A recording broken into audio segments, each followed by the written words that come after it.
भोजपुर में एक एनकाउंटर होता है और इस एनकाउंटर में हत्या हो जाती है एक युवा की।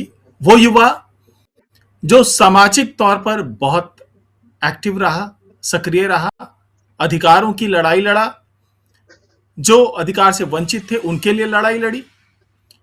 और अचानक एक दिन ऐसा कुछ होता है कि उसे हथियार उठाना पड़ जाता है और यही उसकी सबसे बड़ी गलती रही। पुलिस आती है, हालांकि हथियार पुलिस के सामने वो फेंक देता है, सरेंडर कर देता है। उसका मकसद प्रशासन का ध्यान खींचना था, कोई अपराध करना नहीं था, यह दावा उसकी फैमिली की तरफ से। लेकिन अंजाम क्या होता है? अंजाम उसका वही होता है जो किसी भी कुख्यात अपराधी का हो सकता था, यानी कि एनकाउंटर होता है और 4 गोलियां लगती है और वो दम तोड़ देता है। अब ये एनकाउंटर जो कि अक्सर पुलिस करती रही है, हाफ एनकाउंटर, फुल एनकाउंटर, और ये दिखाती रही है कि भाई अपराधियों के खिलाफ हम लोग कोई भी नरमी बरतने के मूड में नहीं है। लेकिन जो सारी चीजें निकल करके आई इस एनकाउंटर से, जो सच पता चला, उसने अब पूरी सियासत को गरमा दिया है।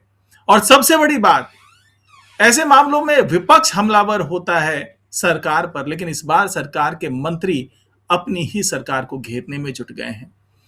तो आखिरकार इस एनकाउंटर का सच क्या है और क्यों सम्राट चौधरी को अपने ही मंत्री घेर रहे हैं, इसी पर चर्चा होगी हमारी इस खास पेशकश में। और इस पेशकश में हमारे साथ जुड़ रहे हैं वरिष्ठ पत्रकार दीपक गौर जी। स्वागत है आपका जी। धन्यवाद सुरजीत जी। नमस्कार, मैं डॉक्टर सुरजीत सिंह और आप देख रहे हैं YPN बिहार झारखंड। तो जो सारी चीजें अब निकल करके आ रही है, एनकाउंटर को लेकर के जो सवाल उठ रहे हैं, और सवाल विपक्ष नहीं उठा रहा, वो तो अपनी विरोधी वाली कार्रवाई तो कर ही रहा है। विपक्ष का काम होता है सरकार के नाकामियों को उजागर करना, लेकिन जब सरकार के अंदर जो मंत्री हैं वही अपने सरकार को घेरने लगे, तो सवाल उठना लाजमी है कि क्या अब निरंकुश हो गई है पुलिस? दीपक जी। जी बिल्कुल, इन चीजों को लेके लगातार हम लोग भी कहते रहे कि जो सुशासन है, सुशासन केवल शब्दों से नहीं आएगा। सुशासन एक व्यवस्था से आएगा, एक तंत्र से आएगा, और वो तंत्र स्थापित करने से पहले ही जब इस तरह के घटनाक्रम सामने आएंगे तो वो बहुत निंदनीय है, चिंताजनक है। एक लड़का जो सोशल इश्यूज, अपने गांव के इशू को उठा रहा था, वो हर संबंधित अधिकारी के पास जाता है। बाढ़ के चलते उनके गांव में जो भूमि कटान का मुद्दा था, उसको लेकर पूरी बात कही गई कि उसको लेकर वो सोशल मीडिया पर भी बहुत एक्टिव हुआ। जब स्थानीय अधिकारियों ने उसकी बात नहीं सुनी, वो लगातार अपनी बातें हर स्तर पर हर अधिकारी से कर रहा था, और जब उसकी बात नहीं सुनी गई तो वो लड़का कहीं ना कहीं उग्र हो गया। ये बिल्कुल गलत, हम इस बात को बिल्कुल भी वकालत नहीं करते कि ऐसे अगर आप शासन प्रशासन से नाराज हो जाएं तो आप हथियार लेकर सामने आए और फिर इसके बल पर धमकाना शुरू कर दें। ये पूरी तरह से गलत था। लेकिन उससे भी बड़ी गलती उस प्रशासनिक खेमे ने की जो ऐसे मुद्दों को हैंडल करने के लिए शायद तैयार ही नहीं थी, या मैं कहूंगा कि इस तरह की उनकी ट्रेनिंग ही नहीं हो पाई है। पुलिस प्रशासन को वो लड़का जब हथियार दिखा रहा था तो बिहार पुलिस जो है वो पहले दिन एक नोटिस, एक पेपर जारी करती है, एक प्रेस रिलीज जारी करती है कि संबंधित लड़का जिसके बारे में बात हो रही है, जो इस तरह से सोशल मीडिया पर रील डाल रहा है, जो सरकार के खिलाफ इस तरह की बातें कर रहा है, वो मानसिक रूप से थोड़ा सा बीमार है, विकृत है, और इसके चलते वो लगातार इस तरह के घटनाक्रम कर रहा है। हम जल्दी उस पर काबू पा लेंगे। लेकिन अगले दिन किस तरह से काबू पाया गया?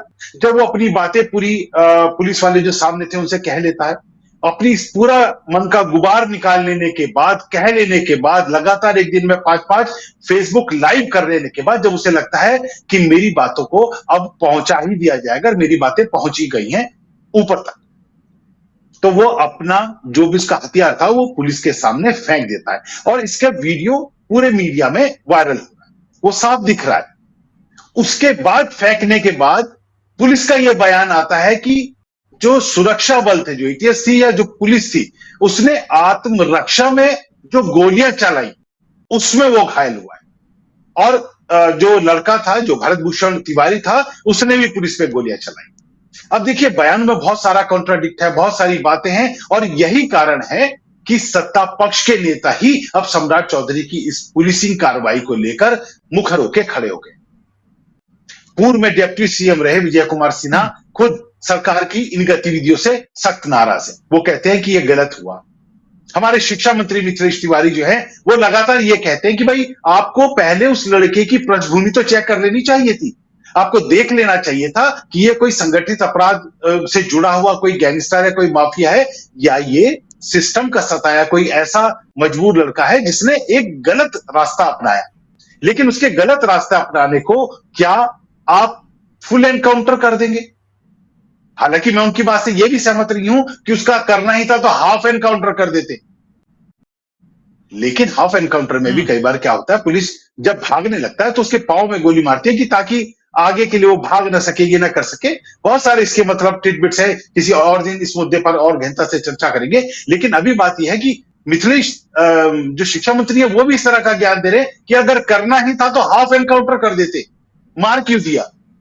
अश्विनी चौबे मुखर होकर, जो बीजेपी के नेता है, मंत्री हैं, मुखर होकर अपनी ही सरकार को घेरते नजर आ रहे हैं और वो कह रहे हैं कि जब तक नहीं मिलेगी सजा, दोषियों को जेल नहीं भेजा जाएगा, तब तक चैन नहीं लेगा। वो केंद्र के हस्तक्षेप की बात कहते। चलिए, ये बात तो हो गई कि सत्ता के जो बीजेपी के इनके हैं लोग। लोजपा कहती है कि ये बिल्कुल ही गलत तरीका था। चिराग पासवान की पार्टी का भी एक अपना एक्स पे वो उनके जो नेता हैं वो भी बोलते हुए नजर आते हैं और वो पूरी तरह से सरकार की इस पुलिसिंग कार्रवाई का विरोध करते हुए नजर आते हैं। वो पूरी तरह से कहते हैं कि ये बहुत गलत हुआ, ये बहुत दुखद घटना है और ऐसी घटनाएं कहीं ना कहीं बहुत बड़े सवाल उठाती। वो इस चीज को भी साथ में रखते हैं कि चलो सरकार ने बहुत अच्छा करा कि जो जो जिन पर आरोप लग रहे हैं पुलिस वालों को, उनको आपने निलंबित कर दिया, लेकिन पीड़ित परिवार का क्या? क्या उनके निलंबन से पीड़ित परिवार को उनकी क्षतिपूर्ति हो जाएगी जो उनको नुकसान हुआ है? राजद को एक जमीन मिल गई, वो कह रहे हैं कि जी देखिए तो फर्जी एनकाउंटर करते हैं, हम तो पहले से कह रहे थे। उनको एक मौका मिल गया है कि आप अगर एनकाउंटर की जो थ्योरी रख रहे हैं उस थ्योरी से और जो साक्ष्य सब प्रत्यक्षम किम प्रमाणम के रूप में आपके सामने नजर आ रहे हैं, उनमें कोई आपस में समावेश नहीं हो रहा है, समावेश कह रहा हूं मैं, उनमें आपस में कोई रिलेशन कनेक्ट नहीं हो रहा है। भाई आप कह थ्योरी ये रहे कि उसने भी गोली चलाई और तब आपने क्रॉस फायर किया, अपने आत्मरक्षा में फायर किया और उसमें उसको गोली लगी और फिर वो अस्पताल ले जाकर मारा गया। लेकिन वो लड़का तो आपको बकायदा वीडियो में आपको अपना जो हथियार है वो फेंकते हुए नजर आ रहा है। तो देखिए ये बहुत बड़ी चूक तो हुई है, ये बहुत बड़ी चूक हुई है बिहार पुलिसिंग की, वो पुलिसिंग की जिसको सम्राट चौधरी ने अपराधियों पर नियंत्रण करने के लिए छूट दी है, ना कि सिस्टम से सताए हुए लोगों को। अब क्या ये नंबर गेम था? क्या इस तरह से क्या अधिकारियों के प्रमोशन होते रहे? जैसे कई मूवियां हमने यूपी बिहार के कई उसमें देखी हैं कि इस तरह के एनकाउंटर करके भी लोग बहुत शोहरत कमाते हैं। बहुत सारे जो पुलिस अधिकारी हैं वो एनकाउंटर स्पेशलिस्ट हो जाते हैं। लेकिन क्या इस तरह से होते हैं या सही में उन अपराधियों को जो समाज के लिए एक खतरा बन चुके होते हैं उनको समाज से दूर करना, उनको उनके किए की सजा देना, या उन पर हुई एक्शन कार्रवाई जिसको एग्जैक्ट में एनकाउंटर बोलते थे, उस एनकाउंटर में जहां सामने से भी गोलियां चल रही हैं और आप भी अपनी गोली चला रहे हो, अपने बचाव में भी चला रहे हो, और कहीं ना कहीं उस अपराधी का अंत करना भी कानून के लिए एक बहुत जरूरी सा नजर आने लगता है। क्योंकि वो आदमी जो गैंगस्टर है, माफिया है, गुंडा है, अपराधी है, वो कहीं ना कहीं समाज के लिए बड़ा खतरा हो गया है। अगर उसमें बचाव में इस तरह की गोली होती है वो समझ में आती है, लेकिन ये क्या हुआ? ये सही में बहुत दुखद घटना थी। तो ठीक है, ये तो बात समझ में आती है कि भाई अब सम्राट सरकार जो है वो जो अंतर्द्वंद है उसमें फंस चुकी है। लेकिन अश्विनी चौबे केंद्रीय मंत्री रह चुके हैं, वो 48 घंटे का अल्टीमेटम दे देते हैं कि भाई इसके अंदर आप काम कीजिए, इसके अंदर आप जो भी अपराधी हैं, और केवल निलंबन ही कार्रवाई नहीं है, भाई आप सलाखों के पीछे भेजिए जो दोषी हैं। तो अब इस तरह की कार्रवाई अगर पुलिस के खिलाफ भी हो रही है, फर्जी एनकाउंटर का तमगा तो लग ही चुका है, इसकी जांच होगी, उसके बाद समझ में आएगी सारी बातें कि पुलिस जो दावा कर रही है। हालांकि सब कुछ अब पानी की तरह लगभग साफ है, हालांकि वहां पर क्या परिस्थितियां थी और जो वायरल हो रहा है वीडियो उसमें क्या चीजें हुई है उस पर अभी बहुत ज्यादा निष्कर्ष पर नहीं पहुंचा जा सकता। लेकिन अब कहीं ना कहीं अब इस तरह से पुलिस का मनोबल भी टूटता हुआ नजर आएगा। अब कोई भी इनकाउंटर करने में 100 बार सोचेगी पुलिस। अभी की घटना में बताऊं आपको, बगहा में एक घटना हुई है जहां पर 9 कुख्यात अपराधियों को पकड़ा है पुलिस ने। उनके पास भी पिस्टल थे, उनके पास भी हथियार थे।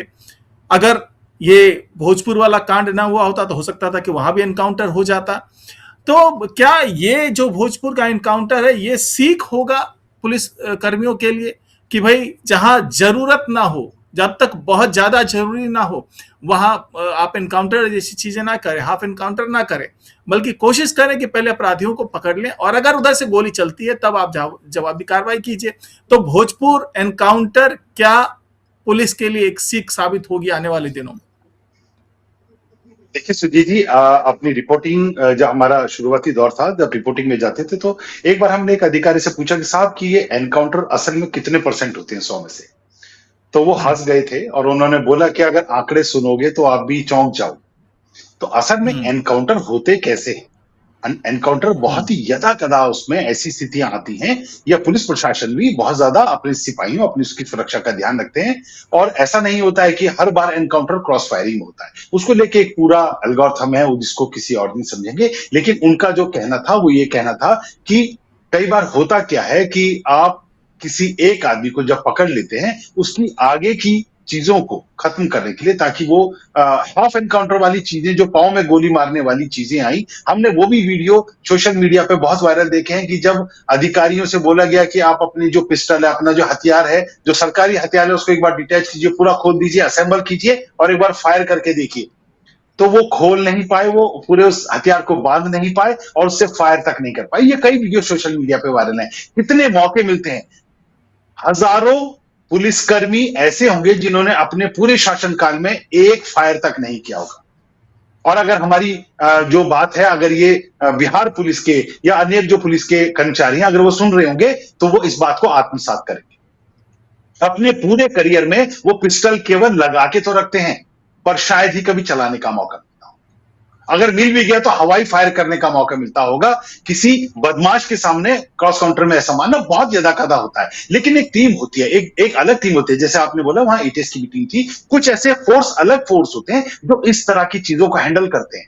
पर जब वो इस तरह की चीजों को हैंडल करते हैं तो उनके बहुत सारे इफ एंड बट जो होते हैं उन्हें पता होते हैं, उनको कॉन्सिक्वेंसेस पता होती है, उन्हें पता होता है कि रेस्क्यू कैसे करना है, रेस्क्यू एनकाउंटर करना है तो किन लोगों को बचाना है, कैसे फायर करना है, कौन दोषी है कौन नहीं है, उस सब का उनको बहुत ज्यादा ट्रेनिंग प्रोसेस में पूरा बताया जाता है। लेकिन यहां क्या हुआ, यहां तो ऐसा लगा कि या तो वो तमगा लेने के लिए, जो अधिकारी थे वो तमगा लेने के लिए बहुत ज्यादा आतुर थे। सम्राट चौधरी की खुली छूट जो थी, मैं दोबारा से इस बात को दोहरा रहा हूं, ये एक बहुत बड़ा डेंट पहुंचेगा बिहार सरकार की उस पूरे एक्शन प्लान पे, जिसमें वो बिहार को अपराध मुक्त करने वाली एक शैली अपना रहे। क्योंकि बिहार का विकास तभी संभव है जब बिहार में वो जंगल राज वाली छवि, बिहार में वो अपराधियों की मतलब उनका गढ़ बनने वाली जो छवि है, वो दूर होगी। जब बाहर का कोई इन्वेस्टर इस उससे आएगा कि यहां अगर किसी भी अब बदमाश ने मुंह खोला, गलत तरीके से कोई व्यवहार किया, किसी तरह की कोई मांग की, तो यहाँ की पुलिस 2 मिनट नहीं लगाएगी उसे सुधार देने में। और सुधारना क्या होगा, पुलिस की भाषा में सब समझते हैं। लेकिन इस घटना ने, इसमें कुछ पुलिस कर्मियों की जो अमेच्योरिटी थी, जो अपरिपक्वता थी ऐसे केस को हैंडल करने की, उसने कहीं ना कहीं डेंट आगे तक पहुंचाया। आपने एक उदाहरण दिया कि कैसे एक मामला आता है जहां 5, 7, 8, 10 कई बड़े बदमाश थे और वो बदमाश हथियार वाले भी थे, लेकिन उनको पकड़ा हुआ दिखाया गया। क्या होना चाहिए था, क्या नहीं होना चाहिए था, ये हम सरकार के संज्ञान पर छोड़ते हैं। लेकिन बदमाशों के साथ ये चीजें चल सकती हैं। एक निरपराध बच्चा, एक ऐसा बच्चा जिसने गलत स्टेप उठाया, उसने हथियार लेके पुलिस को भी धमकाना चाहा, उसका वो स्टेप उसकी जान पर भारी पड़ गया, उसके पूरे परिवार पर भारी पड़ गया। लेकिन हम जो लगातार उस तंत्र की बात करते हैं कि जिस तंत्र के तहत हर आदमी की सुनवाई तो हो, आखिर ऐसा कैसे हुआ कि सीएम का जन सुनवाई अलग चल रही है, लगातार जदयू के नेताओं की, मंत्रियों की जन सुनवाई अलग चल रही है, जो मंगल बुध, या तो वो पूरी प्रेस में उन्होंने अपना पूरी सुर्खियां बटोरी और उसके बाद कोई जन सुनवाई नहीं हो रही है। क्या ये सब स्थापित होने के बावजूद भी उस बच्चे की सुनवाई ही नहीं हो पाई? वो लगातार अपने इलाके में, अपने गांव के लिए, अपने क्षेत्र के लिए जिन चीजों को रखना चाह रहा था, जिन बातों को अधिकारियों के पटल पे रखना चाह रहा था, अधिकारियों के संज्ञान में लाना चाह रहा था, आखिर कोई एक अधिकारी ऐसा नहीं मिला जो उस बच्चे की बात सुन लेता, उसको समझा देता, अगर वो मानसिक रूप से विकृत था तो क्या कुछ जो संबंधित एजेंसियां हैं उनका ये वो नहीं कुछ उनका उनकी जिम्मेदारी नहीं बनती थी कि इस बच्चे की सही से काउंसलिंग की जाती? लेकिन ऐसा हम्म। नहीं हुआ और उसके कॉन्सिक्वेंसेज अब क्या होंगी, जो आपने बोला कि हाँ, जो बिहार को अपराध मुक्त करने की एक जो मुहिम चली थी, एक जो बुलडोजर छवि चली थी, वो बुलडोजर छवि अब डेंट उस पर पड़ता हुआ बड़ा नजर आएगा। अब सही में कोई अगर बड़ा अपराधी भी सामने से फायर कर रहा होगा, क्योंकि अब सवाल उठेंगे और विपक्ष अब मुखर होकर सवाल उठाएगा, वो दोबारा से अपने वो जाति वाले नैरेटिव को, अपने परसेप्शन को स्थापित करता हुआ नजर आएगा कि देखिए जी, वो देखिए फिर दोबारा से या तो यादव को मार दिया या किसी ब्राह्मण को मार दिया या महादलित को मार दिया या इसको मार दिया। वो अपराधी को वो जाति में डिवाइड करना शुरू कर और यहां से राजनीति का और ज्यादा गिरावट उसमें होती हुई नजर आएगी। और सरकार क्या करेगी ऐसे में? सरकार अपनी छवि को बचाने के लिए, फॉर द टाइम बीइंग के लिए, अपने पूरे प्रोसेस को, उनका जो एक्शन प्रोसेस को कहीं ना कहीं लिंगर ऑन प्रोसेस में डाल देगी, उसे थोड़े टाइम के लिए पीछे की तरफ धकेल देगी। लेकिन बिहार को जहां 4 गुना ज्यादा शक्ति के साथ आना है, लगातार ये बयान दिए जा रहे हैं, सम्राट चौधरी खुद बयान दे रहे हैं कि हम बहुत समय पीछे जा चुके हैं, अब हमें 20-20 घंटे काम करके, अधिकारियों के लिए उनका जो आदेश है कि अब ज्यादा फोर्स के साथ काम करना है, सो दैट हमारा जो समय पीछे खराब हुआ है, हम उस समय को पार पा पाए। लेकिन ऐसी घटनाएं क्या करेगी? ऐसी घटनाएं कहीं ना कहीं सरकार के ऊपर, देखिए, सरकार के अपने लोग ही अब सरकार पर सवाल उठा रहे हैं, विपक्ष अब सवाल उठा रहा है, सहयोगी अब सवाल उठा रहे हैं, तो मूल रूप से किसके ऊपर वो सारे सवाल आते हैं? गृह मंत्री और मुख्यमंत्री। अब यहां गृह मंत्री भी हमारे सम्राट चौधरी हैं और मुख्यमंत्री भी सम्राट चौधरी हैं। वो सम्राट चौधरी जो अपनी इमेज बिल्डिंग के लिए इस समय बहुत सारी चीजों को करते हुए नजर आ रहे हैं। इससे पूरा असर मेरे को यह लगता है कि पड़ेगा कि बिहार में जो बहुत सारे प्रोसेस एक्शन मोड से स्टार्ट होने थे, वो एक्शन अब डिले होते हुए नजर आए। हाँ, अब सबसे बड़ी बात यह है कि हम लोग जो हमारा चैनल है वो कहीं से भी इस बात की तरफदारी नहीं करता है कि भाई कोई हथियार उठा ले रहा है तो उसके साथ जो गलत हुआ, एनकाउंटर हुआ, हम केवल इतना कह रहे हैं कि एनकाउंटर गलत था, लेकिन जो वो लड़का कर रहा था वो भी पूरी तरीके से सही नहीं था। लेकिन सजा वो नहीं मिलनी चाहिए थी जो उसको मिली। सजा मिलनी चाहिए थी, बिल्कुल, लेकिन वो नहीं मिलनी चाहिए थी जो उसको मिली है, जो एनकाउंटर किया गया। उसको सुधारा जा सकता था, उसकी सजा इस तरीके से दी जा सकती थी कि जो भटका हुआ युवक है वो फिर से जो है वो मेन स्ट्रीम में लौट आता। लेकिन जो सजा दी गई वो गलत थी और जो पुलिस का रवैया था वो गलत रहा। और सबसे बड़ी बात, उसके बाद आक्रोशित ग्रामीणों ने सड़क पे आकर के जाम लगाया, तो उस दौरान भी पुलिस ने फिर जो है तमाम धाराओं के तहत उनके जो भारत भूषण तिवारी, उनके पिता, उनके भाई, उनके जो उस गांव का मुखिया है, सबके खिलाफ मुकदमे दर्ज कर लिए। इससे अब ग्रामीणों में आक्रोश और बढ़ता जा रहा है। यानी कि पूरे सिचुएशन को जिस तरीके से हैंडल किया जाना चाहिए था, एनकाउंटर हो गया, उस बच्चे को वापस लाया नहीं जा सकता, लेकिन उसके बाद जिस तरीके से सिचुएशंस बने, उसको जिस तरीके से हैंडल किया जाना चाहिए था, उसको हैंडल करने में भी बड़ी चूक होती हुई नजर आ रही है। और कहीं ना कहीं अब ये आशंका भी जताई जा रही है कि अगर यही भारत भूषण तिवारी जो हैं, ये भारत भूषण शाह हुआ होते या भारत भूषण यादव होते, तो शायद ये मामला और बड़ा बन चुका होता, तूल ले चुका होता, यहां पर विपक्ष के लोग खेमेबाजी कर चुके होते। लेकिन अभी भी सरकार और यूं कहें कि प्रशासन जो है वो मौका दे रहा है, अभी भी उसे ठीक से हैंडल नहीं कर पा रहा है। और ये वजह है कि आने वाले दिनों में हो सकता है कि एक बड़े आंदोलन का रूप लेता हुआ नजर आए। दीपक जी।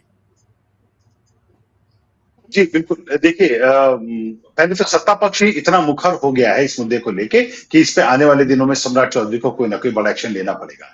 भले ही सरकार ने जो सारे इस मामले में जो संबंधित पुलिसकर्मी थे उनको निलंबित कर दिया है और उनके खिलाफ अब इस पूरे मामले की जांच भी हो रही है, फॉरेंसिक भी इसकी जांच हुई, ये भी हुई। लेकिन अब नैरेटिव क्या बनता हुआ नजर आएगा? सरकार की जो इमेज पे जो डैमेज हुआ है, वो डैमेज कंट्रोल के तौर पे सरकार किस तरह से काम करती हुई नजर आएगी? क्या विपक्ष के पास जो एक मुद्दा था, मैं लगातार ये बातें कह रहा हूं कि विपक्ष जो है बिहार में इस समय, देखिए, एक अगर मजबूत विपक्ष होता है तो सरकार भी चौकन्नी रहती है। और उसे लगता है कि हमारी कोई एक गलत नीति से हमारी सरकार की साख पर बहुत बड़ा बट्टा लग सकता है। लेकिन यहां हो क्या रहा? यहां विपक्ष के नाम के पूरी तरह से शून्य है।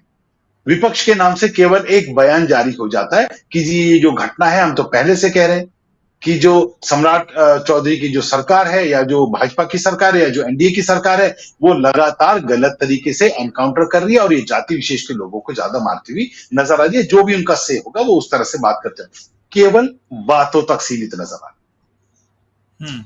1 मिनट का मैं आपसे क्षमा चाहूंगा। लगातार ये बात हो रही है, लेकिन विपक्ष को क्या चाहिए था?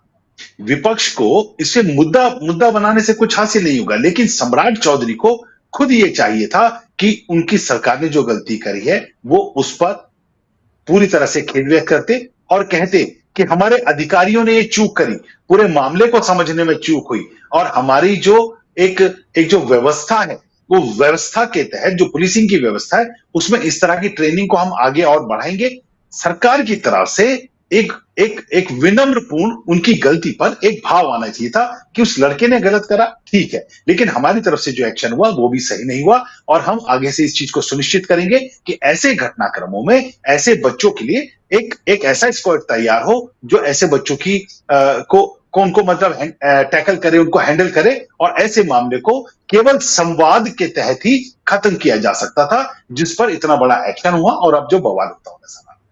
तो ये पूरा मामला मैं इस तरह देख रहा हूं। विपक्ष से मेरे को उम्मीदें बिहार में बहुत ज्यादा कम रह गई हैं। देखिए, कांग्रेस बिल्कुल हाशिए पे और ज्यादा हाशिए पे जाती नजर आ रही है।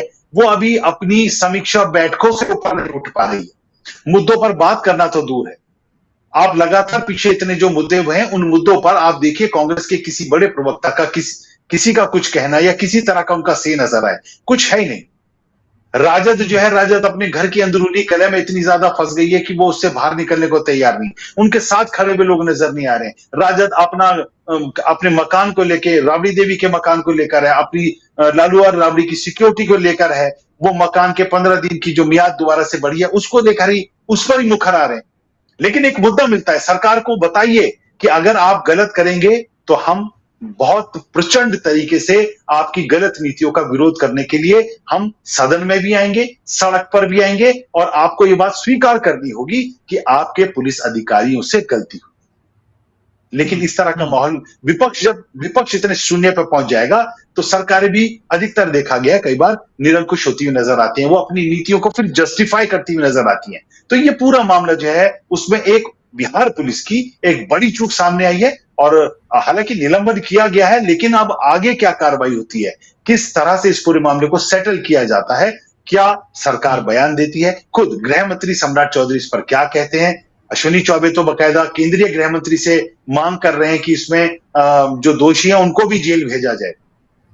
अब क्या होता है क्या नहीं होता है, ये आगे के नीति निर्धारक जो बिहार के हैं वो ज्यादा अच्छे तरीके से बता पाएंगे, लेकिन उन्हें आगे आना चाहिए। अगर वो बिहार की जनता जिस तरह से इस बार उन्हें प्रचंड तरीके से इन लोगों को समर्थन मिला है, एनडीए को प्रचंड समर्थन मिला है, तो इन्हें अपने लोगों के सामने ये आश्वस्त करना होगा कि हमारे कुछ कर्मियों से ये चूक हुई है, और हम आश्वस्त करते हैं कि ऐसी किसी आगे की घटना के लिए इस तरह की घटनाएं नहीं होंगी जो पुलिस प्रशासन ने किया।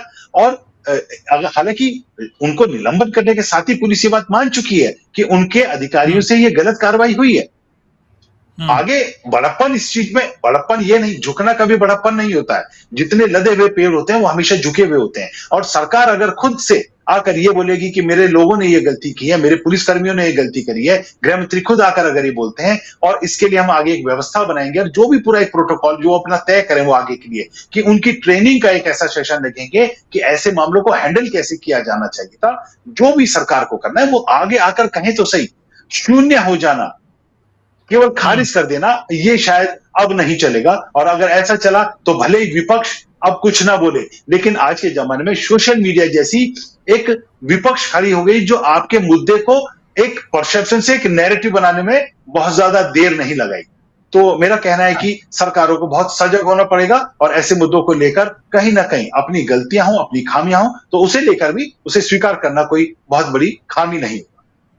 हाँ, कुल मिलाकर के हम ये कह सकते हैं कि चलिए, प्रशासनिक पहलू तो ये समझा जा सकता है कि भाई जो दोषी अभी कहना उचित नहीं होगा, जो आरोपी पुलिसकर्मी हैं उनके खिलाफ आपने कार्रवाई कर दी, उनका निलंबन कर दिया और जांच चलेगी। ये एक प्रशासनिक पहलू है।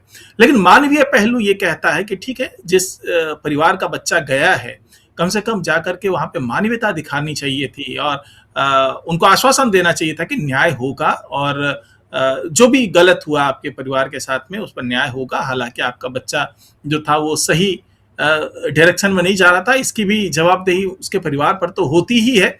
लेकिन उसके बाद जिस तरीके से पुलिस ने उनके परिवार वालों के खिलाफ मुकदमा दर्ज किया, वहां के मुखिया के खिलाफ मुकदमा दर्ज किया, इससे अब आक्रोश थोड़ा सा बढ़ता हुआ नजर आ रहा है।